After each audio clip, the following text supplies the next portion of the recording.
অনুব্রত ও Sukanya jail মুক্তির জন্য দাতা বাবার মাজারে চাদর চড়ালেন তৃণমূল কর্মীরা। বীরভূম জেলা তৃণমূল কংগ্রেসের সভাপতি অনুব্রত মণ্ডল ওরফে কেষ্ট মণ্ডল, যাকে বীরভূমের বাঘ বলা হয়, বর্তমানে তিনি দিল্লির তিহার জেলে রয়েছেন। সঙ্গে তার একমাত্র কন্যা সুকন্যা মণ্ডল রয়েছেন। তাই তাদের দ্রুত জেল মুক্তির জন্য শুক্রবার জুম্মার নামাজের পর পাথর চাপুরিতে দাতা বাবার মাজারে চাদর চড়িয়ে মানত করলেন দুবরাজপুরের হেতমপুর কৃষ্ণচন্দ্র কলেজের তৃণমূল ছাত্র পরিষদের সভাপতি রাকিবুল খান সহ অন্যান্য তৃণমূল কংগ্রেসের কর্মীরা।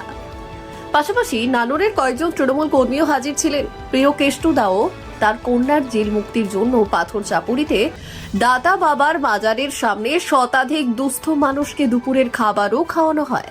দাতা বাবার মাজারে তারা আর্জি জানান তাদের প্রিয় কেষ্টদা স্বমহিমায় নিজ ভূমে ফিরে আসুন।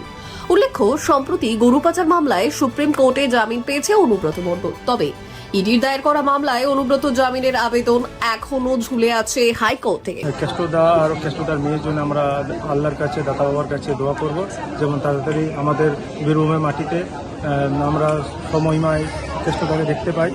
সেই জন্য আমরা চাদর চাপাবো। দুবরাজপুর ও নানুরের যারা দাদার অনুগামী, তারা আজ আমরা চাদর চাপাবো।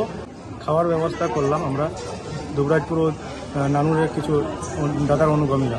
ব্যুরো রিপোর্ট, উত্তরের প্রহরী।